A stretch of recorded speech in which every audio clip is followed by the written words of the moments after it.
اشخاصی که نمیدانند و نمیفهمند که چرا بعضی ها به نظر خوشبخت میرسند در حالی که سایرین با توان مشابه یا آموزش و تجربه و توانایی بیشتر مغزی با نگونبختی و فلاکت روبرو میشوند، باید گفت هر کس میتواند ذهن خود را کنترل کند یا هر کس میتواند تحت تأثیر تکانش‌های فکری و گزارشات مغزی دیگران قرار بگیرد.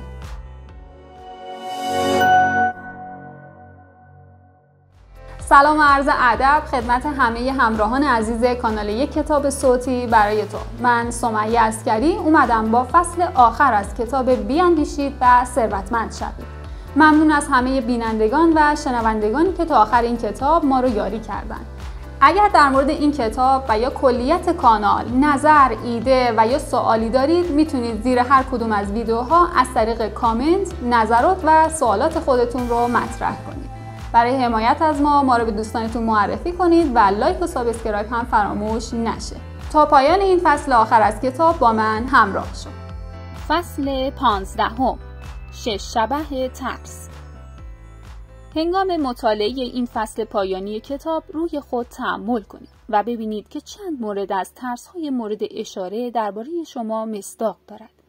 قبل از آنکه بتوانید از فلسفه مطرح شده در این کتاب استفاده مفید بکنید، ذهن شما باید برای دریافت آن آمادگی لازم را داشته باشد.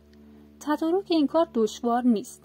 در واقع این آمادگی با مطالعه، تحلیل و درک سه دشمنی که باید با آنها برخورد کنید به دست می آید.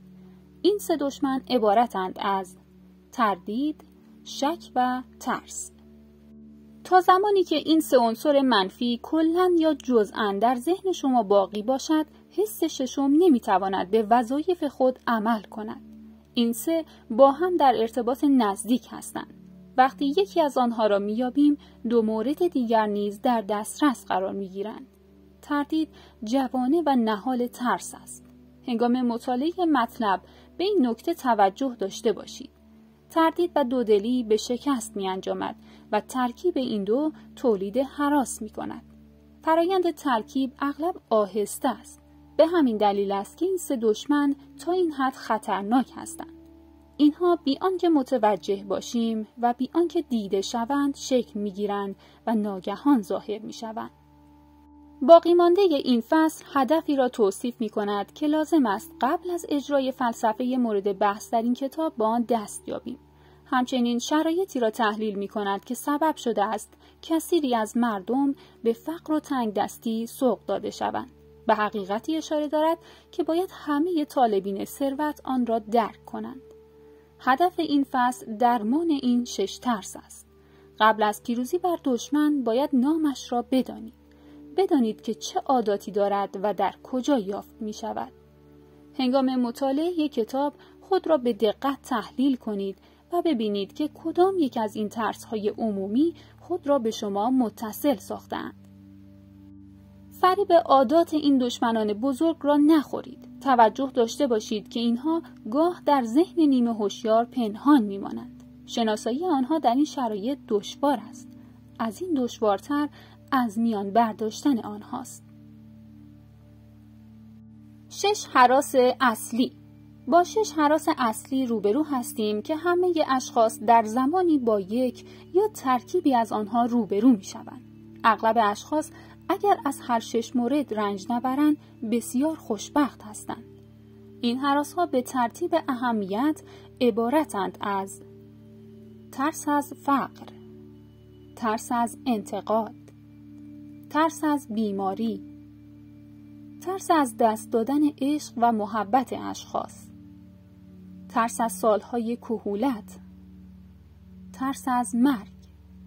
سایر ترس‌ها اهمیت کمتری دارند و میتوان آنها را تحت این 6 عنوان خلاصه کرد. ترس یک حالت ذهنی است و ذهن را میتوان کنترل و هدایت نمود. انسان قبل از احساس اندیشه میکند. در پی این بیان به مطلب مهمتری برخورد میکنیم و آن اینکه اندیشه انسان بیدرنگ به هم ارز فیزیکی خود تبدیل میشود.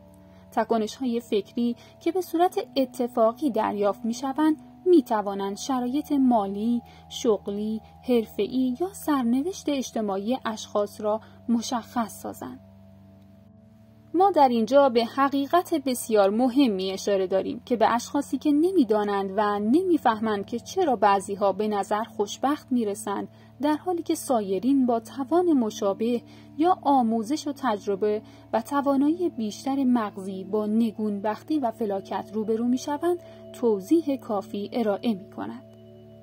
می‌توان در مقام توضیح گفت که هر کس می‌تواند ذهن خود را کنترل کند. هر کس می‌تواند تحت تأثیر تکانش‌های فکری و گزارشات مغزی دیگران قرار بگیرد. همانطور که شخص می‌تواند درها را به روی خود ببندد و به انتخاب خود توجه داشته باشد. طبیعت انسان را در شرایطی قرار داده که جز اندیشه به همه چیز کنترل داشته باشد. این حقیقت در کنار این مهم که هرچه انسان خلق می کند به شکل یک اندیشه است، ما را به اصلی که می توان به کمک آن بر هراس غلبه یافت نزدیکتر می کند. ترس از فقر. سازش و مصالحه‌ای میان فقر و تنعم وجود ندارد. جاده‌های منتهی به فقر و ثروت در دو جهت مغایر هم کشیده شده‌اند. اگر شما طالب ثروت هستید، نباید شرایطی را که به فقر ختم می‌شود بپذیرید. توجه داشته باشید که در اینجا از واژه تنعم و ثروت به مفهوم وسیع کلمه استفاده می‌کنیم که در آن توانگرهای معنوی، مالی و ذهنی را در نظر گرفتیم. نقطه شروع راه منتهی به تنعم میل و اشتیاق است. در فصل 1 درباره طرز استفاده صحیح از میل و اشتیاق صحبت کردیم. در بحث درباره فقر هم می توانید از راهنمایی‌های قبلا ارائه شده برای تدارک ذهن خود جهت استفاده از میل و اشتیاق استفاده کنید. بنابراین باید مشخص کنید که چه مقدار از فلسفه مطرح شده در این کتاب را جذب کرده اید. اگر پس از خواندن این فصل حاضر باشید که فقر را بپذیرید، می توانید ذهن خود را برای دریافت و پرورش فقر آماده کنید. این تصمیمی است که نمی توانید از آن اجتناب کنید. اگر خواهان ثروت هستید، باید شکل، نوع و اندازه آن را مشخص سازید. شما راه منتهی به تنعم را می شناسید. شما نقشه راهنمایی دارید که اگر از آن به درستی استفاده کنید، در جاده منتهی به ثروت و تنعم به حرکت در میایید. اگر شروع درست نداشته باشید و یا اگر قبل از رسیدن به مقصد متوقف شوید، کسی جز شما مستوجب سرزنش نیست. مسئولیت از آن شماست. برای رسیدن به ثروت باید ذهن خود را بسیج کنید. توجه داشته باشید که ذهن خریدنی نیست، باید آن را ایجاد کنید. مخربترین ترس ها. ترس از فقر یک حالت ذهنی است و چیزی بیش از آن نیست، اما این ذهنیت می تواند راه موفقیت را مسدود کند. این ترس ذهن استدلالی را فلج می کند، تصور و تخیل را نابود می کند، اتکایی به نفس را می کشد، دلگرمی و اشتیاق را از بین می برد، ابتکار را نابود می کند، هدف و مقصود را نامطمئن می کند، تنبلی و مسامحه کاری را تشویق و دلگرمی و پشتکار را از بین می برد و کنترل بر خویشتن را غیر ممکن می سازد. خوشی را از شخص گرفته، امکان درست اندیشی را از بین برده، تمرکز تلاش را منحرف می سازد. مداومت و استقامت را تحلیل برده، قدرت اراده را از بین می برد. ترس از فقر آرزو و اشتیاق را در اشخاص می کشد. بر حافظه انسان تأثیر نامساعد گذاشته، شکست را در انواع و اقسامش به ذهن انسان دعوت می کند. این ترس عشق را می کشد، احساسات قلبی را نابود می کند و دوستی ها را از میان بر می دارد. اسباب بیخوابی می شود و به عبارت دیگر فلاکت و بدبختی را به ارمغان می آورد. همه اینها در شرایطی اتفاق می افتد که ما به طور مسلم در دنیایی از تنعم زندگی می کنیم. دنیایی که در آن هر چه را بخواهیم به دست می آوریم. بدون تردید ترس از فقر هالکترین ترس هاست. آن را در رأس فهرست ترس ها قرار داده ایم، زیرا احاطه بر آن دشوار است. تقریباً تمامی حیوانات پستر از انسان تحت تأثیر غریزه هستند، اما توانایی اندیشیدن آنها محدود است. بنابراین به جان هم می‌افتند. اما انسان اندیشمند جسم هم نوعان خود را نمی‌خورد. به جای آن ترجیح می‌دهد آنها را در زمینه مالی لخت کند. انسان به قدری در این زمینه پیشرفت کرده است که کلیه قوانین بشری را به منظور حراست در برابر هم نوعانش تدوین کرده است. هیچ چیزی به اندازه فقر انسان را رنج نمی‌دهد و او را تحقیر نمی‌کند. تنها کسانی که فقر را تجربه کرده اند معنای آن را می‌دانند. در این میان چه جای تعجب که انسان از فقر بهراسد. انسان به تجربه آموخته که وقتی پای پول و دارایی و ثروت مطرح باشد به بعضی ها نمیتواند اعتماد کند. انسان به قدری مشتاق تنعم است که میخواهد هر طور شده آن را به دست آورد. البته سعی میکند که کسب ثروت حالت قانونی داشته باشد، اما این امکان هم وجود دارد که در صورت نیاز به ثروت به هر وسیله‌ای متمسک شود. تحلیل خویشتن ممکن است نقاط ضعفی را آشکار کند که اشخاص به راحتی آن را تصدیق نکنند. این شکل امتحان برای همه کسانی که از زندگی خود چیزی بیش از فقر انتظار دارند ضرورت دارد. هنگام تحلیل شرایط خود به خاطر داشته باشید که شما در آن واحد هم دادگاه و هم هیئت منصفه هستید، هم دادستان و هم وکیل مدافع هستید. توجه داشته باشید که شما را محاکمه می‌کنند. با حقایق روبرو شوید. از خود بپرسید و به آن پاسخ مشخص بدهید. در پایان این امتحان درباره خود به مطالب بیشتری پی می‌برید. اگر احساس می‌کنید که نمی‌توانید در کار تحلیل خویشتن یک قاضی بی‌طرف باشید، از کسی که شما را بشناسد به عنوان قاضی استفاده کنید. زیرا شما مترصد حقیقت هستید. آن را به دست آورید. مهم نیست که آن را به چه قیمتی به دست می‌آورید. هرچند ممکن است رسیدن به این حقیقت شما را موقتاً شرم زده کند. اگر از اغلب اشخاص بپرسید که از چه می‌ترسند، جواب می‌دهند من از چیزی نمی‌ترسم. این پاسخ درستی نیست، زیرا اشخاص به ندرت می‌دانند که تحت تأثیر هراس هستند. احساس ترس به قدری عمیق است که ممکن است شخص عمری را با آن زندگی کند و از حضور آن در خود آگاه نباشد. تنها یک تحلیل شجاعانه می‌تواند حضور این دشمن همگانی را ثابت کند. وقتی چنین تحلیلی می‌کنید، شخصیت خود را عمیقاً بکاوید. در زیر به نشانه‌های ترس اشاره کرده‌ایم. نشانه‌های ترس از فقر: بی‌تفاوتی، ویژگی‌های بی‌تفاوتی، نداشتن میل و آرزو، تنبلی ذهنی و جسمانی، فقدان ابتکار، تصور، تخیل، اشتیاق و خویشتن‌داری است. شک و تردید: به دیگران اجازه می‌دهیم که به جای ما فکر کنند. نگرانی: تقصیرها را در دیگران می‌جوییم. بیش از درآمد خود میل به خرج کردن داریم. بی‌توجهی به وضع ظاهر، اخم کردن، افراط در نوشیدن الکل، استعمال مواد مخدر، عصبیت. احتیاط بیش از اندازه: عادت در نظر گرفتن جنبه منفی برای همه شرایط، اندیشیدن و صحبت کردن درباره شکست احتمالی به جای توجه به راه‌های دستیابی به موفقیت، اطلاع از راه‌های منتهی به فلاکت و مصیبت و بی‌توجهی به یافتن برنامه‌هایی برای اجتناب از شکست. در انتظار زمان مناسب بودن برای به اجرا گذاشتن برنامه‌ها و نقطه نظرها آنگونه که صبر کردن به عادتی دائمی تبدیل می‌شود. توجه به اشخاص شکست خورده و بی‌توجهی به موفق‌ها، بدبینی و نفوس بد زدن. تنبلی و مسامحه کاری، کارها را به فردا موکول کردن، بهانه آوردن پشت سر هم برای انجام ندادن کارها. این نشانه ناراحتی در ارتباط نزدیک با احتیاط بیش از اندازه، تردید و نگرانی است. نپذیرفتن مسئولیت در جایی که امکان آن وجود دارد. تمایل به سازش و مصالحه به جای جنگیدن و مبارزه کردن. سازش با مشکلات به جای استفاده از آنها به عنوان پله‌های ترقی منتهی به پیشرفت.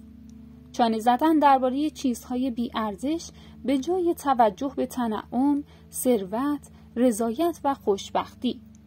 برنامه‌ریزی درباره شکست خوردن به جای درهم کوبیدن پل‌های پشت سر و توجه به امکان عقب نشینی، نداشتن اعتماد به نفس، هدف مشخص و عزم راسخ، ناتوانی در خویشتن‌داری، نداشتن ابتکار، پشتگرمی، دلگرمی، آرزو و توانایی استدلال درست، انتظار فقر به جای اندیشیدن به ثروت، همکاری و مجالست با کسانی که فقر را پذیرفتند به جای همنشینی با کسانی که مترصد ثروتند و به آن میرسند.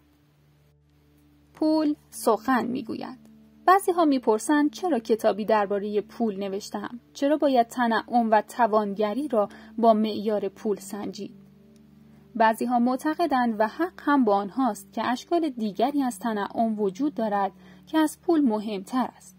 بله، من هم تصدیق می کنم که تنعم تنها با پول و دلار محاسبه نمی شود. اما میلیون ها انسان به شما می گویند که شما پول مورد نیازم را بدهید، من به سایر خواسته هایم می رسم. علت اصلی نگارش این کتاب این است که میلیون ها زن و مرد تحت تاثیر ترس از فقر فلج شدند. وست بروک پگبر این ترس را به خوبی توضیح داده است. پول فلزی، مسکوک یا اسکناسی مچاله شده است. بسیاری از گنجینه‌های قلبی و روانی را نمی‌توان با پول خرید.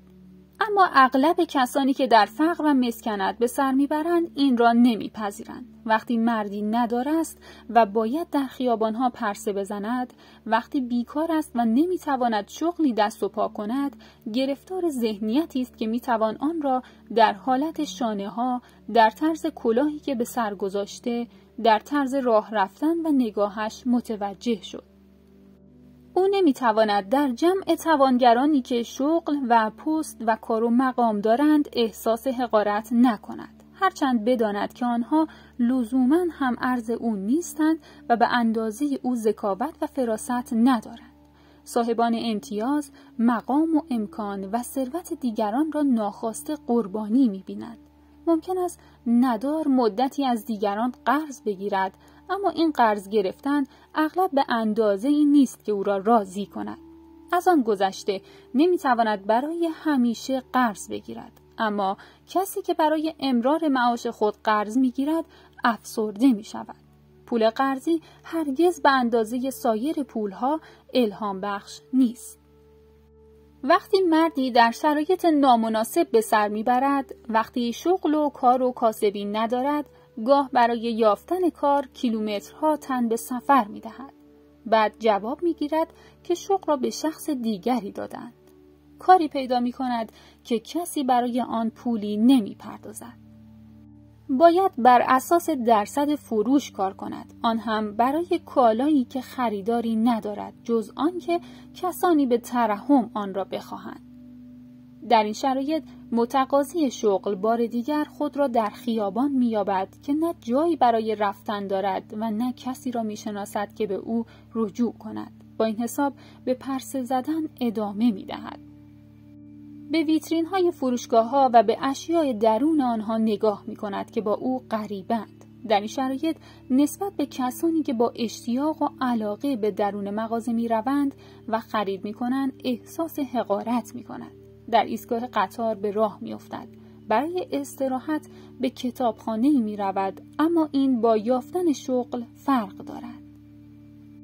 رفتن به کتابخانه یافتن شغل نیست. به رفتن و جستجو ادامه می‌دهد.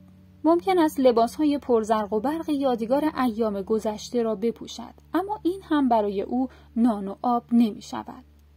او هزاران نفر دیگر را می‌بیند. او کتابدارها، دفتردارها، منشیها، شیمیدانها و سایرین را می‌بیند که کاری می‌کنند و او به حال خود غبطه می‌خورد. می‌بیند که آنها کار خود را دارند، از انسانیت و احترام خاص برخوردارند و در این شرایط حتی به فکرش نمی‌رسد که او هم انسان خوبی است. تنها پول است که این تفاوت را ایجاد می‌کند. با کمی پول او بار دیگر خویش از دست رفته خود را باز می‌یابد. ترس از انتقاد.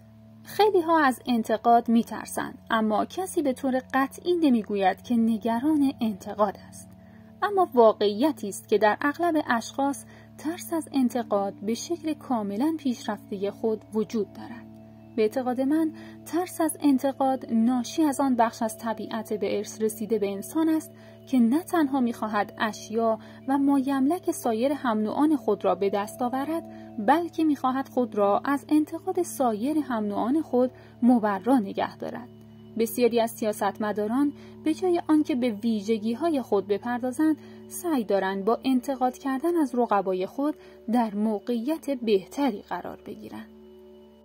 تولید کنندگان پوشاک از ترس از انتقاد به خوبی بهره برداری کردند. هر فصل سبک و سلیقه در لباس پوشیدن تغییر می‌کند، اما به راستی کیست که درباره طرز و سبک لباس مردم تصمیم می‌گیرد؟ مسلماً این خریدار نیست که چنین تصمیمی می‌گیرد.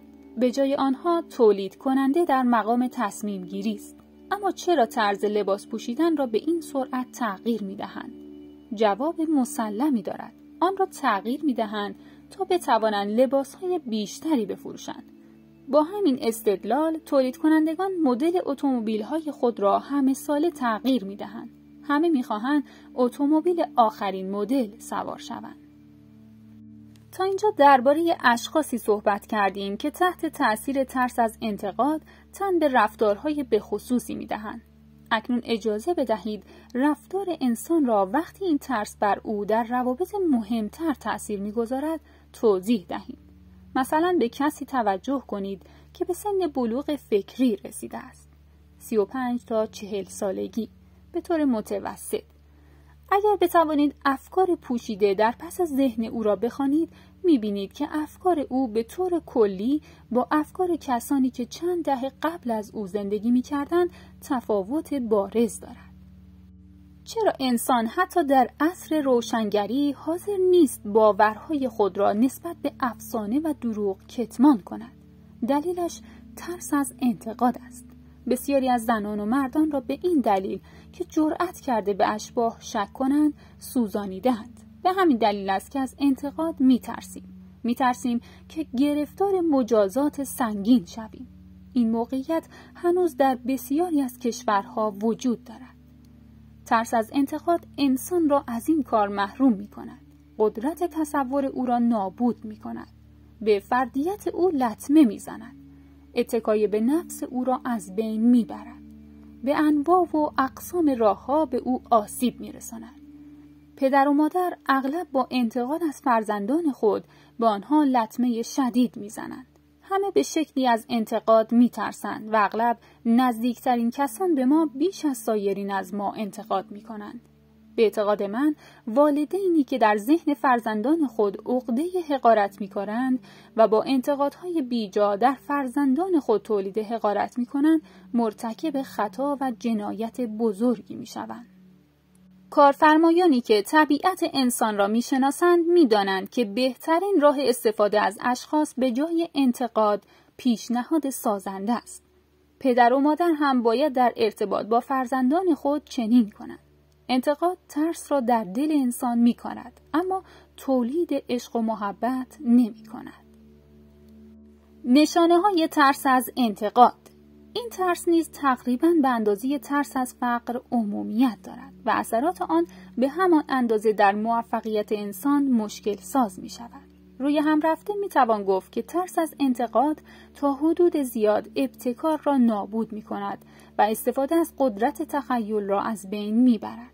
نمونه های بارز این ترس عبارتند از کمرویی که اغلب به شکل خجالتی بودن، ترسویی در گفتگو با دیگران، ملاقات با غریبه ها، تکان دادن بی‌رویه دستها و سایر اندامهای بدن و ثابت نماندن تخم چشم دیده می شود. نداشتن تعادل و توازن. این نشانه ترس از انتقاد در ناتوانی شخص در کنترل صدا، ناراحتی در حضور دیگران، بد قرار دادن بدن و حافظه بد خود را نشان می دهد. شخصیت، ناتوانی در تصمیم گیری و ابراز عقیده به صورت قطعی، پذیرفتن دیگران بدون اطلاع از درست بودن آنها. عقده حقارت، خود را کمتر از دیگران دیدن، دست زدن به اقداماتی که شخص به وسیله آن بخواهد عقده حقارت خود را بپوشاند. زدن حرفهای پرطمطراق برای تأثیر گذاردن بر دیگران، تقلید از دیگران در لباس پوشیدن، تقلید از رفتار و گفتار دیگران، لاف زدن از موقعیت‌های خیالی. او که دارای عقده حقارت است می‌خواهد با احساس برتری دادن ظاهری به خود بر عقده حقارت خود سرپوش بگذارد. ولخرجی، رقابت با دیگران در خرج کردن بدون در نظر گرفتن درآمد خود.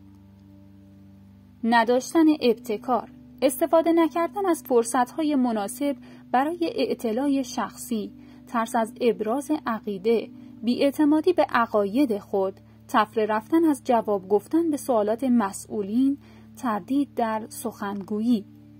فقدان جاه طلبی، تنبلی جسمانی و ذهنی، ابراز وجود نکردن، تصمیم گیری ضعیف، تحت تأثیر دیگران قرار گرفتن، عادت انتقاد از دیگران در پشت و چاپلوسی در حضور آنها، عادت پذیرفتن شکست، سوء ظن بی دلیل نسبت به دیگران، بی‌ادبی در رفتار و گفتار. ترس از بیماری. این ترس را میتوان به میراث‌های اجتماعی و فیزیکی نسبت داد. این ترس با ترس از پیر شدن و ترس از مرگ ارتباط نزدیک دارد. در واقع بعضی‌ها به قدری نگران سلامتی خود هستند که تحت تاثیر آن بیمار می‌شوند. روی هم رفته انسان از آن جهت نگران بیماری است که ترس از مرگ را در ذهن او کاشتند. نگران ناتوانی پرداخت وجوه درمان نیز علتی بر این ترس است.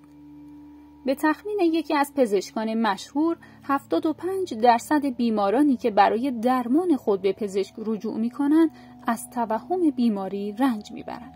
ثابت شده است که ترس از بیماری حتی در شرایطی که کمترین دلیلی برای ترس وجود ندارد، اغلب نشانه‌های بیماری را در شخص هراسیده ایجاد می‌کند.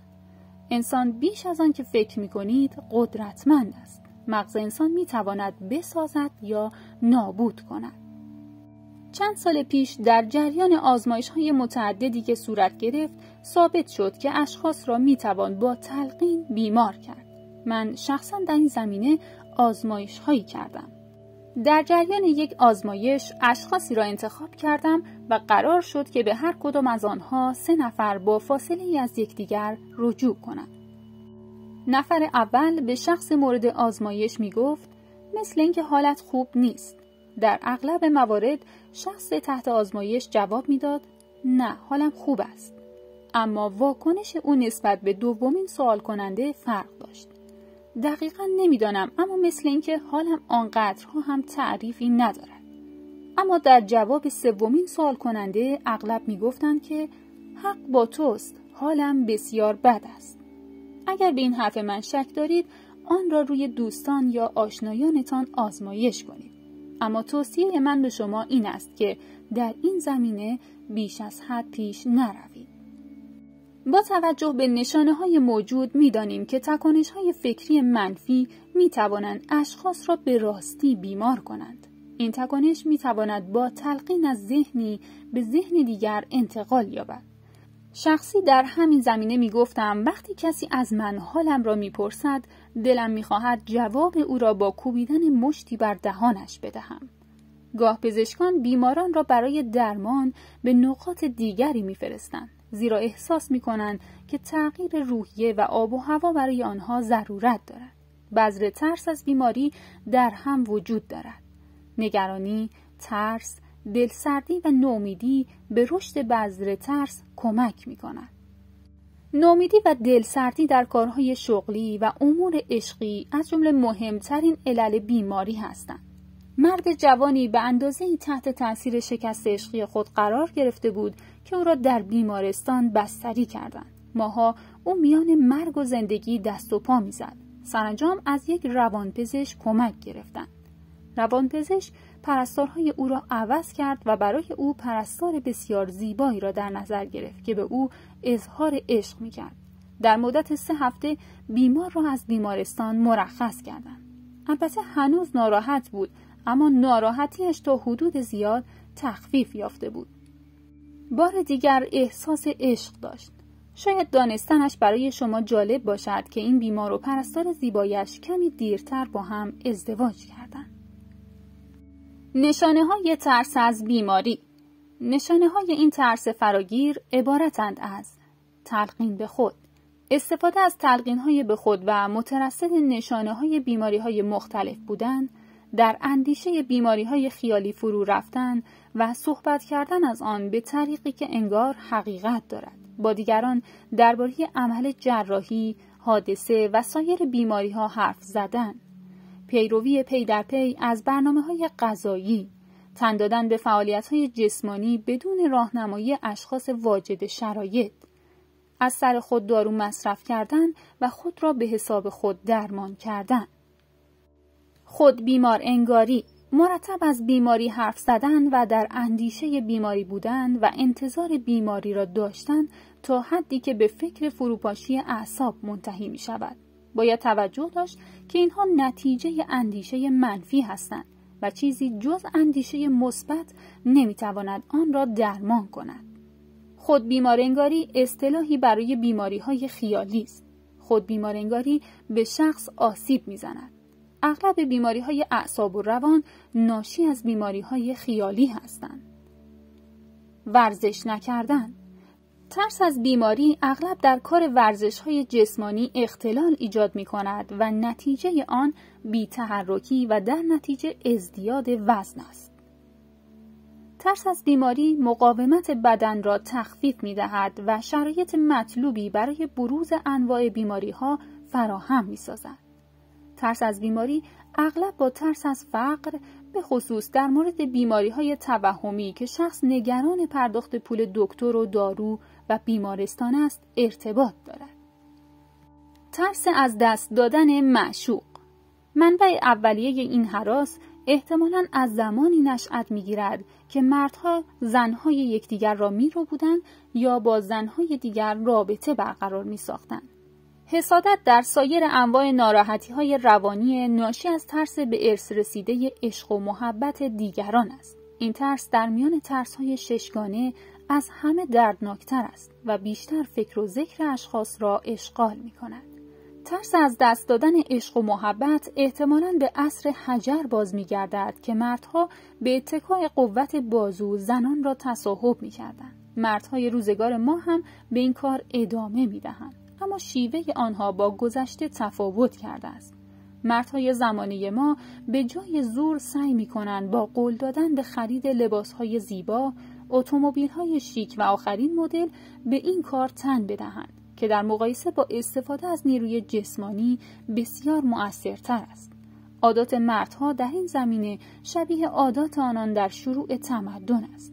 با این تفاوت که حالا مردها روش خود را به شکل دیگری بروز می‌دهند.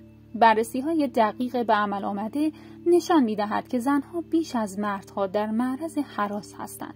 توضیح ساده‌ای نیز دارد. زنها به تجربه آموختند که مردها طبیعتاً از ارتباط با زنهای مختلف استقبال می‌کنند. نشانه‌های ترس از دست دادن مهر و محبت. نشانه‌های بارز این ترس عبارتند از حسادت، داشتن سوء ظن به دوستان و عزیزان بدون دلیل مستدل و منطقی، تهمت زدن به همسر بدون هر گونه دلیل موجه، سوء ظن داشتن نسبت به همه و باور نداشتن اشخاص. عیب‌جویی، عیب‌یابی در دوستان، اقوام، بستگان، همکاران و عزیزان بدون دلیل مشخص. قمار کردن، قمار، دزدی، تقلب و تن دادن به کارهای خطیر به منظور تأمین پول برای جلب محبت دیگران. خرج کردن بیش از اندازه یا زیر بار قرض رفتن به منظور راضی کردن معشوق.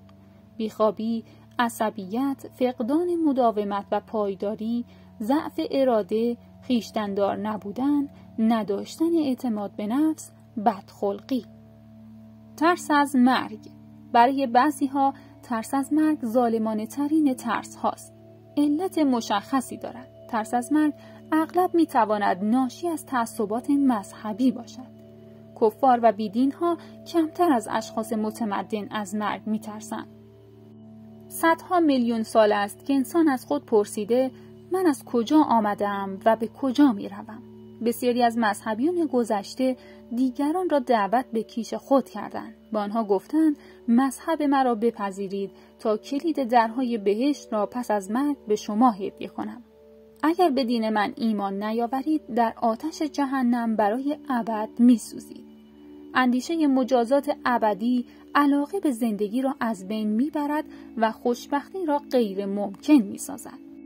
در حالی که رهبر مذهبی ممکن است نتواند راه ورود به بهشت را نشان دهد، کسی که در مسیر دوزخ قدم برمی‌دارد احساسی چنان وحشتناک دارد که تنها اندیشیدن به آن هر گونه دلیل و منطق را فلج می‌کند و ترس از مرگ را مطرح می‌سازد. امروزه ترس از مرگ به اندازه زمانی که کالج‌ها و دانشگاه‌های بزرگ وجود نداشتند وجود ندارد. تحت تأثیر علم بسیاری از زنان و مردان از وحشت ترس از مرگ نجات می‌یابند. زنان و مردان جوانی که به کالج‌ها و دانشگاه‌ها می‌روند به این سادگی تحت تأثیر آتش قرار نمی‌گیرند. به کمک علم بیولوژی، ستاره شناسی و زیست شناسی و سایر علوم وابسته، ترس‌های ناشی از عصر تاریک که ذهن انسان‌ها را فلج می‌کرد برطرف شده است. تمام دنیا از ماده و انرژی تشکیل شده است و با توجه به اصول فیزیک می‌دانیم که ماده و انرژی هیچ کدام قابل تولید و انهدام نیستند. انرژی و ماده را می‌توان تبدیل کرد اما نمی‌توان آنها را از بین برد. زندگی یک نیروست. اگر نتوان نیرو و ماده را نابود نمود، در این صورت زندگی نیز قابل تخریب نیست، بلکه مانند سایر انواع انرژی میتواند دستخوش تغییر و تحول گردد، اما نابود شدنی نیست. مرگ تنها یک مرحله گذرایی است. میتوان گفت که مرگ خواب طولانی است، خوابی در آرامش است و خواب چیزی نیست که کسی از آن بترسد. اینگونه میتوان فکر مرگ را از ذهن شست. نشانه‌های ترس از مرگ. نشانه‌های ترس از مرگ عبارتند از اندیشیدن به مرگ به جای فکر کردن به زندگی. این ترس بیشتر در اشخاص مسن به چشم می‌خورد، اما گاه بسیاری از جوانان قربانی آن می‌شوند. بهترین راه درمان ترس از مرگ اشتیاق سوزان به پیروزی است. کسی که به قدر کافی از مشغله ذهنی برخوردار باشد هرگز به مرگ فکر نمی‌کند. برای او زندگی جایی برای نگرانی نیست. گاه ترس از مرگ با ترس از فقر در ارتباط است. در سایر موارد ترس از مرگ ناشی از بیماری و از بین رفتن مقاومت بدن است. عمومی‌ترین علل ترس از مرگ عبارتند از بیماری، فقر، نداشتن کار و شغل مناسب، نومید شدن از عشق و تعصبات مذهبی. نگرانی. نگرانی حالتی از ذهن است که مبتنی بر ترس می باشد، حرکتی آرام اما ادامه دار دارد. قدم به قدم و به تدریج در ذهن انسان نفوذ می کند تا آنکه قدرت ذهن را نابود می سازد. اعتماد به نفس و ابتکار را از بین می برد. نگرانی شکلی از ترس ادامه دار است که در اثر تردید و دودلی به وجود می آید. بنابراین می توان آن را کنترل نمود. ذهن بیقرار و عاجز است. تردید و دودلی ذهن را بیقرار می کند. اغلب اشخاص فاقد قدرت اراده‌ای هستند که بتوانند به سادگی تصمیم بگیرند و بر آن بایستند. 6 ترس اولیه به خاطر تردید و دودلی تولید نگرانی می کنند. خود را راحت کنید. ترس از مرگ را کنار بگذارید. مرگ را به عنوان یک حادثه غیر قابل اجتناب بپذیرید. ترس از فقر را فراموش کنید. تصمیم بگیرید که به ثروت و تنعم برسید.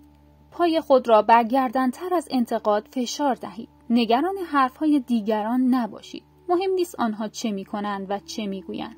ترس از سال‌های کهولت را فراموش کنید. دوران پیری را به رسمیت بشناسید. دوران پیری سالهای معلولیت نیستند، دوران خردمندی، درایت، خویشتن‌داری و درک و فهم هستند. عادت نگرانی را در خود بکشید و بدانید که زندگی ارزش نگران شدن را ندارد. با این ذهنیت به آرامش می‌رسید. کسی که ذهنش انباشته از ترس است، نه تنها رفتار هوشمندانه ندارد، بلکه آن را به ذهن همه کسانی که به او نزدیک می‌شوند انتقال می‌دهد. شانس موفقیت آنها را از بین نبرید. اندیشه مخرب.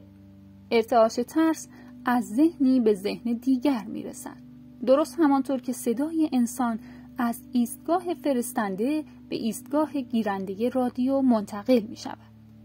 هدف شما در زندگی موفق شدن است. برای موفق شدن به آرامش ذهن و ذهن آرام احتیاج دارید. باید به خوشبختی برسید. نشانه‌های موفقیت به شکل تکانش‌های فکری ظاهر می‌شوند. می‌توانید ذهن خود را کنترل کنید. می‌توانید آن را با هر تکانش فکری که بخواهید تغذیه کنید.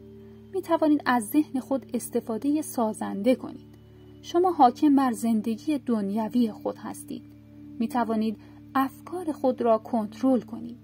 می توانید بر محیط خود تأثیر بگذارید. آن را هدایت و کنترل کنید. می توانید زندگی خود را آنطور که می خواهید بسازید. کارگاه اهریمن. افزوده بر 6 ترس اولیه‌ای که به آن اشاره کردیم، اشخاص از چیز دیگری رنج می‌برند. این نیز خاک حاصلخیزی است که بذرهای شکست در آن به وفور رشد می‌کند، اما به قدری موذی است که اغلب حضور آن را متوجه نمی‌شوید. این یکی را نمی‌توان به راحتی ترس طبقه بندی کرد. جایگاهی عمیق‌تر دارد و اغلب از 6 هراس مورد اشاره هالک‌تر است. اجازه بدهید آن را آسیب پذیری در برابر نفوذ منفی بنامیم. اشخاصی که ثروت زیاد انباشت می‌کنند از خود در برابر این اهریمن حراست می‌نمایند، اما اشخاص گرفتار فقر و تنگدستی از این مهم غافل می‌مانند. کسانی که موفق می‌شوند باید خود را برای مقاومت در برابر شیطان آماده کنند. اگر شما این کتاب را به منظور انباشت ثروت می‌خوانید، باید خود را به دقت بررسی کنید و ببینید که آیا تحت تأثیر نفوذ منفی قرار می‌گیرید. با غفلت از این خودشناسی خود را از رسیدن به هدف‌هایتان محروم می‌سازید. پس از خواندن سوالات تهیه شده برای تحلیل خویشتن به جواب‌های خود توجه کنید. به موضوع دقیق شوید. می توانید از خود به آسانی در برابر دزدان سرگردنه حراست کنید، زیرا قانون همکاری سازمان یافته ای را به سود شما انجام داده است، اما غلبه بر این شیطان هفتم به مراتب دشوارتر است، زیرا در خواب و در بیداری و در هر شرایطی که در خواب غفلت باشید به سراغ شما می آید. از آن گذشته سلاحی ناملموس دارد، زیرا صرفاً یک حالت از ذهن است. این شیطان در عین حال خطرناک است، زیرا به اشکال مختلف تجربه درونی دارد و از طریق ذهنیت شخصی با او در تماس می شود. اغلب به اندازه سم هالک است، هرچند ممکن است به سرعت خوردن سم کسی را نکشد. چگونه می توان خود را از نفوذ افکار منفی نجات داد؟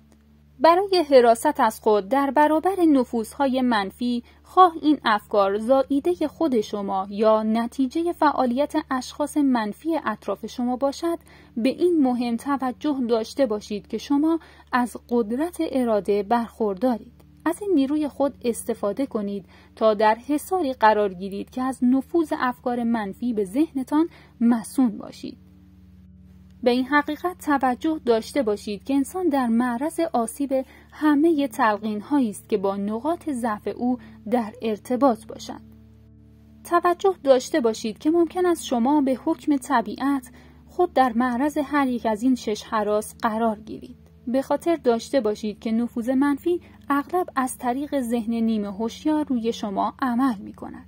به همین دلیل تعقیب کردن آن دشوار است. کاری کنید که ذهن خود را به روی اشخاص منفی ببندید. ذهن خود را پاکسازی کنید. شیشه های داروی آن را دور بریزید. به سردی ها، دردها، تعلم ها و بیماری های خیالی بی توجه شوید. در جستجوی معاشرت و دوستی با کسانی برآیید که شما را به اندیشیدن و به صلاح خود کاری صورت دادن تشویق می کنند. بدون تردید متداولترین نقطه ضعف همه انسانها این عادت است که ذهن خود را در برابر نفوذهای منفی سایرین تنها می‌گذارند. این نقطه ضعف بسیار آسیب زننده است، زیرا اغلب اشخاص متوجه نیستند که از این حیث لطمه می‌خورند. بسیاری از کسانی که آن را تصدیق می‌کنند آنقدر در سرکوب این دشمن تعلل می‌کنند که دیگر کنترل آن غیر ممکن می‌شود و بخشی از عادت روزانه آنها می‌گردد. برای کمک به اشخاص که از حال و روز خود باخبر شوند، پرسشنامه زیر را تهیه کردم. سوالات را بخوانید و به آنها به صدای بلند پاسخ دهید، به طوری که بتوانید صدای خود را بشنوید. این گونه با خود صادقانه تر رفتار می‌کنید. آزمون تحلیل خویشتن. آیا اغلب از احساس بد خود شکایت می‌کنید؟ اگر جواب مثبت است، علت آن را توضیح دهید. آیا پیوسته در دیگران عیب و ایراد پیدا می‌کنید؟ آیا اغلب در کارتان اشتباه می‌کنید؟ اگر جوابتان مثبت است، دلیل را توضیح دهید. آیا به عمد از معاشرت با اشخاص خودداری می‌کنید؟ اگر جواب شما مثبت است، دلیل آن را توضیح دهید. آیا اغلب گفته‌های دیگران را درک نمی‌کنید؟ آیا زندگی را بی ارزش می‌دانید؟ آیا آینده را نومید کننده می‌بینید؟ آیا شغل و کارتان را دوست دارید؟ اگر جواب منفی است، علت آن را توضیح دهید. آیا اغلب خودخوری می‌کنید؟ چرا؟ آیا به اشخاص موفق‌تر از خود غبطه می‌خورید؟ آیا اغلب وقت خود را به شکست فکر می‌کنید یا به موفقیت؟ آیا به مرور که بر شمار روزهای عمرتان اضافه می‌شود، اعتماد به نفس بیشتری پیدا می‌کنید؟ آیا از هر اشتباه پندی می‌آموزید؟ آیا به اقوام و بستگان و آشنایانتان اجازه می‌دهید شما را ناراحت کنند؟ آیا گاه بر فراز ابرها پرواز می‌کنید و زمانی دیگر در قعر چاه نومیدی هستید؟ چه کسی بیش از همه روی شما اثر الهام بخش دارد؟ دلیلش چیست؟ آیا نفوذهای منفی و مایوس کننده قابل اجتناب را تحمل می‌کنید؟ آیا به وضع ظاهر خود بی‌توجهید؟ اگر چنین است، چرا و چه زمانی این اتفاق می‌افتد؟ آیا می‌دانید چگونه با سرگرم کردن خود با مشکلات و ناراحتی‌های زندگی برخورد کنید؟ آیا به دیگران اجازه می‌دهید به جای شما فکر کنند؟ آیا از استحمام درون خود خودداری می‌کنید تا آنکه به موجودی بد اخلاق و رنجاور مبدل گردید؟ چه عوامل مزاحم قابل اجتنابی شما را ناراحت می‌کنند؟ چرا این عوامل را تحمل می‌کنید؟ آیا به الکل، مواد مخدر یا سیگار برای آرام کردن اعصاب خود متوسل می‌شوید؟ و اگر چنین است، چرا از قدرت اراده خود به جای آن استفاده نمی‌کنید؟ آیا کسی به شما غرولند می‌کند؟ و اگر چنین است، چرا؟ آیا منظور یا هدف خاصی را در زندگی دنبال می‌کنید؟ این هدف چیست؟ چه برنامه‌ای برای رسیدن به آن دارید؟ آیا از 6 ترس عمده رنج میبرید؟ از کدام یک از آنها بیشتر ناراحت هستید؟ آیا می توانید از خود در برابر نفوذ منفی دیگران حراست کنید؟ آیا از روش تلقین به خود به عمد استفاده می کنید تا به شما ذهنیتی مثبت ببخشد؟ برای شما کدام یک از این دو مورد ارزش بیشتری دارد؟ دارایی یا کنترل افکار؟ آیا به سادگی تحت تاثیر دیگران قرار می‌گیرید؟ آیا دیگران بیش از قضاوت خود شما بر شما اثر دارند؟ آیا امروز مطلب با ارزشی به دانش خود افزودید؟ آیا با شرایطی روبرو هستید که شما را ناخوشنود سازد؟ آیا همه اشتباهات و شکست‌های خود را تحلیل می‌کنید و سعی دارید از آنها به سود خود استفاده کنید؟ و یا به عکس این مهم را وظیفه خود نمی‌دانید؟ آیا از تجارب روزانه خود درس‌هایی می‌آموزید که شما را در موقعیت‌های شخصیتان کمک کند؟ آیا حضور شما روی دیگران اثر منفی دارد؟ از چه چیز دیگران بیش از بقیه ناراحت می‌شوید؟ آیا اظهار نظر می‌کنید یا اجازه می‌دهید که تحت نفوذ دیگران قرار گیرید؟ آیا چنان ذهنیتی برای خود ایجاد کرده اید که بتوانید در برابر همه نفوذهای منفی مقاومت کنید؟ آیا حرفه شما به شما امید و ایمان و الهام می‌بخشد؟ آیا ذهن شما آنقدر قوی هست که بتوانید خود را از همه انواع ترس‌ها مصون نگه دارید؟ آیا مذهب شما به شما کمک می‌کند که ذهنیتی مثبت داشته باشید؟ آیا احساس می‌کنید باید در نگرانی‌های دیگران سهیم شوید و اگر چنین است چرا؟ اگر معتقدید که باز با باز کند، همجنس با همجنس پرواز، از معاشرت با دوستانی که تاکنون داشته اید چه درسی می آموزید؟ چه ارتباطی میان کسانی که با آنها بیشتر معاشرت می کنید و ناخوشنودی هایی که تجربه کرده اید برقرار می دانید؟ آیا ممکن است برخی از کسانی را که آنها را دوست می پندارید به دلیل ذهنیت منفی خود بزرگترین دشمن شما باشند؟ چگونه قضاوت می کنید که دوست شما به شما سود یا آسیب می رساند؟ آیا دوستان صمیمی شما به لحاظ ذهنی از شما برترند یا حقیرتر؟ چه مدتی از 24 ساعت را به موارد زیر اختصاص می دهید؟ الف، کار. ب، خواب. جیم، تفریح. دال، کسب دانش‌های مفید.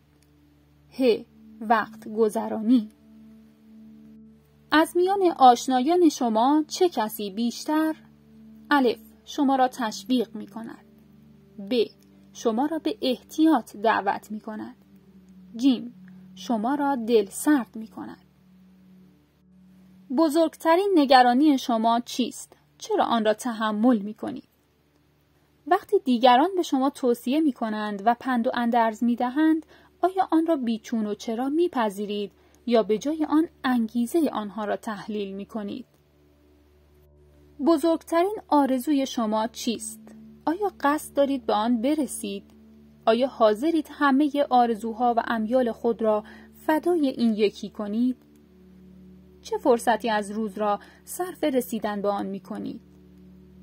آیا اغلب تغییر عقیده میدهید؟ و اگر چنین است چرا؟ آیا معمولاً کاری را که شروع می کنید تمام می کنید؟ آیا به سادگی تحت تاثیر افکار یا گفته های دیگران نسبت به خود قرار می گیرید؟ آیا به خاطر موقعیت اجتماعی یا مالی دیگران به آنها بها می دهید؟ به نظر شما مهمترین و بزرگترین موجود زنده کیست؟ به چه لحاظی به شما برتری دارد؟ چه زمانی را صرف مطالعه و پاسخ به این سوالات کرده اید؟ برای تحلیل و پاسخ به این فهرست دست کم 1 روز وقت لازم است. اگر به درستی و صداقت به این سوالات پاسخ دهید، بیش از اغلب سایرین درباره خود اطلاع دارید. این سوالات را به دقت بخوانید و چند ماه هفته 1 بار آنها را از نو مرور کنید. مطمئناً از این کار سود کلانی نصیب خواهید برد. اگر نسبت به بعضی از پاسخهای خود مطمئن نیستید، با کسانی که شما را به خوبی میشناسند مشورت کنید. به خصوص با کسانی مشورت کنید که در ارتباط با شما قصد چاپلوسی نداشته باشند. خود را از دریچه چشم آنها ببینید. این نیز تجربه جالبی است. چیزی که بر آن کنترل مطلق دارید. شما نسبت به هر چیز به جز 1 مورد کنترل مطلق دارید و آن 1 مورد اندیشه های شماست. این مهمترین و الهام بخشترین حقایقی است که انسان از آن خبر دارد. به کمک این علم و اطلاع می توانید سرنوشت خود را رقم بزنید. اگر نتوانید ذهن خود را کنترل کنید، ممکن است مطمئن باشید که چیزهای دیگر را نمی توانید کنترل کنید. ذهن شما جایگاه معنوی شماست. از آن به دقت حراست کنید. شما برای رسیدن به این مهم از قدرت اراده برخوردارید. متاسفانه این امکان وجود ندارد که بتوان به شکل قانونی بر ضد کسانی که از روی عمل یا جهل اذهان دیگران را با حرفهای منفی مسموم می‌کنند اقدامی صورت داد و این در حالی است که باید بتوان اثرگذار منفی را به شدت مجازات کرد، زیرا انسان را از کسب دارایی‌هایی که به لحاظ قانونی به داشتن آن مجاز است محروم می‌سازد. بسیاری از کسانی که ذهنیت منفی داشتند سعی کردند توماس ادیسون را متقاعد کنند که برای ضبط و پخش صدای انسان نمی‌تواند کاری صورت دهد. دلیل آنها این بود که کسی تاکنون تن به چنین کاری نداده است. ادیسون حرف آنها را نپذیرفت. او می‌دانست که ذهن انسان هر چه را بتواند تصور و باور کند می‌تواند آن را تولید نماید. همین باور بود که ادیسون کبیر را در ردیفی بالاتر از دیگران قرار داد. اشخاص با ذهنیت منفی به وولورت میگفتند اگر بخواهد فروشگاه‌های خود را با فروش‌های 5 یا 10 سنتی اداره کند شکست می‌خورد. او این حرف را باور نکرد. او می‌دانست که می‌تواند هر کار منطقی را انجام دهد. او معتقد بود که برای رسیدن به هدف باید برنامه و ایمان کافی داشته باشد. او با بی‌اعتنایی به سخنان منفی دیگران توانست بیش از 100 میلیون دلار ثروت انباشت کند. وقتی هنری فورد در صدد برآمد که اتومبیل بسازد، بعضی‌ها معتقد بودند که این کار او هرگز عملی نمی‌شود. جمعی دیگر می‌گفتند کسی حاضر نیست برای خرید چنین دستگاهی پولی بپردازد. اما فورد می‌گفت من زمین را پر از اتومبیل می‌کنم و این کار را کرد. توجه داشته باشید که تفاوت میان هنری فورد و سایر کارگران این بود که فورد ذهنی داشت و آن را کنترل می‌کرد. دیگران نیز ذهن دارند اما نمی‌توانند آن را کنترل کنند. کنترل ذهن نتیجه نظم و انضباط و عادت است. یا شما ذهن خود را کنترل می‌کنید یا در غیر این صورت کنترل خود را به دست خود می‌دهید. راه سازشی وجود ندارد. مفیدترین روش عملی برای کنترل ذهن این است که آن را با هدفی مشخص و با برنامه‌ای معین سرگرم کنید. زندگی همه افراد موفق را مطالعه کنید و ببینید که آنها ذهن خود را کنترل کردند و از آن برای دستیابی به هدفهای شخصی استفاده نمودند. بدون این کنترل موفقیت امکان پذیر نیست. 55 عذر و بهانه مشهور. اشخاص ناموفق از ویژگی مشترکی برخوردارند. آنها همه دلایل ناکامی خود را می‌دانند و برای موفق نشدن خود بهانه سازی می‌کنند. بعضی از این بهانه سازی‌ها به نظر درست می‌رسند و گروهی دیگر را نیز می‌توان به کمک ارقام و آمار و قرائن توجیه کرد.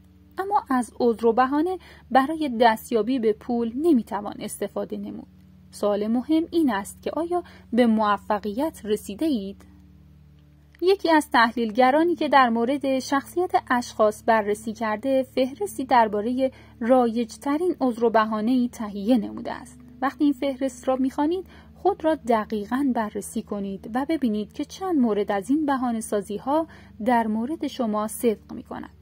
در عین حال به خاطر داشته باشید که فلسفه ارائه شده در این کتاب خط بطلانی بر همه این بهانه‌سازی‌ها می‌کشد.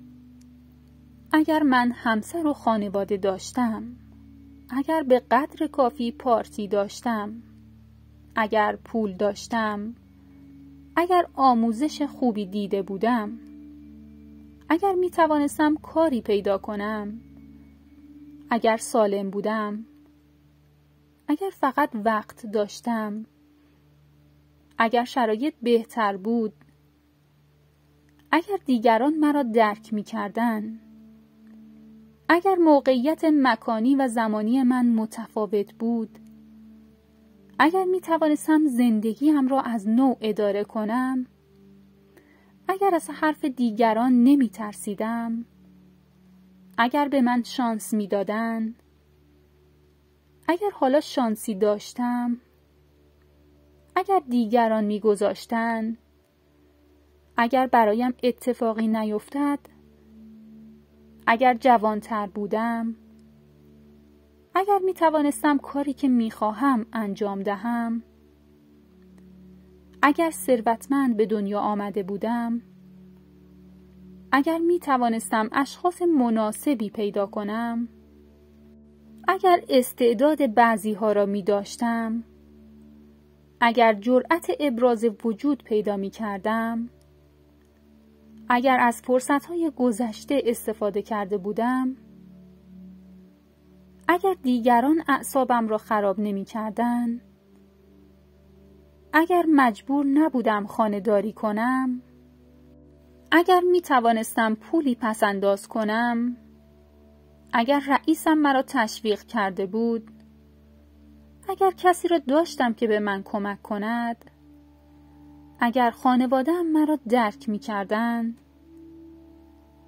اگر در شهر بزرگتری زندگی می کردم، اگر می توانستم شروع کنم، اگر آزادی عمل داشتم، اگر شخصیت بعضی ها را داشتم، اگر تا این اندازه چاق نبودم، اگر به استعدادهایم پی می بردند، اگر می توانستم کمک بگیرم،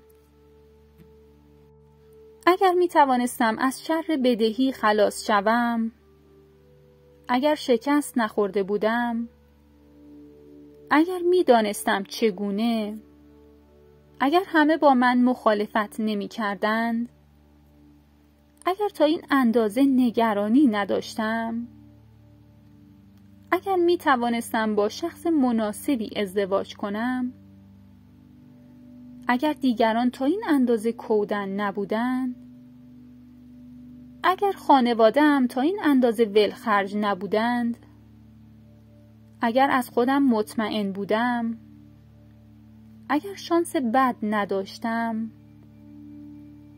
اگر ستاره اقبال بهتری می داشتم، اگر قرار نبود دست تقدیر زندگی مرا مشخص کند، اگر مجبور نبودم اینقدر کار کنم، اگر پولم را از دست نداده بودم، اگر جای دیگری زندگی می کردم، اگر گذشته ای نداشتم، اگر برای خودم کار می کردم، اگر دیگران به حرف من گوش می دادن، اگر که این بزرگترین همه اگر هاست، اگر شجاعت آن را داشتم که خود را آنطور که هستم ببینم، می فهمیدم چه اشکالی در من هست و آن را اصلاح می کردم.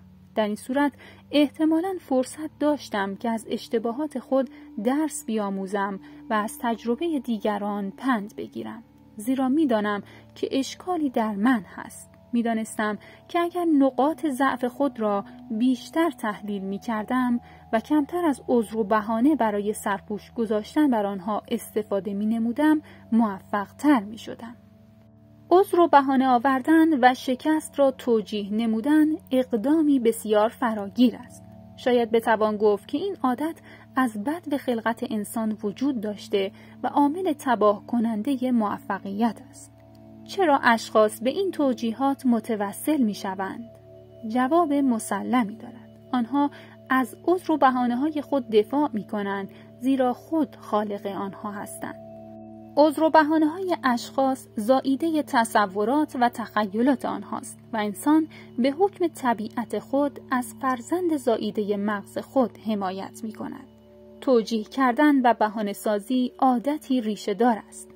شکست عادت نیز کار ساده ای نیست، به خصوص اگر توجیهی برای کاری که می کنیم وجود داشته باشد. افلاطون به این حقیقت واقف بود. او می گفت نخستین و بهترین پیروزی بر خویشتن است. اما تحت سلطه این خویشتن قرار گرفتن بسیار مصیبت آمیز و اسباب شرمندگی است. فیلسوف دیگری در این زمینه می گوید برایم عجیب بود که فهمیدم اغلب زشتی هایی که در دیگران می بینم بازتاب طبیعت خود من بوده است. آلبرت هیو بارت می گفت برای من همیشه عجیب و اسرارآمیز بوده است که چرا اشخاص به عمد این همه وقت خود را صرف می کنند تا بهانه‌ای برای نقطه ضعف‌های خود بیابند. اگر این وقت را صرف کار دیگری می کردند می توانستند ضعف‌های خود را برطرف کنند. در این صورت به بهانه‌سازی و توجیه نیاز نبود. ممکن است سابقاً بهانه‌های منطقی داشتید که علت موفق نشدن خود را توجیه کنید. اما این توجیه در حال حاضر بی مفهوم و غیر قابل قبول است، زیرا در حال حاضر شاه کلیدی در اختیار دارید که می‌تواند درهای تنعم را به روی شما بگشاید. این شاه کلید ناملموس است و با این حال قدرتی عجیب دارد. اشاره من به توانایی شما در خلق اشتیاق سوزان برای رسیدن به ثروت و تنعم شخصی است. استفاده از این کلید مشمول هیچ گونه جریمه نیست. اما اگر از این کلید استفاده نکنید، باید تاوان شکست را بپردازید. اما اگر از این کلید به درستی استفاده کنید، به شما فایده ها میرساند. پاداشی که میگیرید به زحمت تلاشش میارزد. آیا متقاعد شدید که شروع کنید؟ امیدوارم مطالعه این کتاب شما را به هدفی که مترصد آن هستید برساند.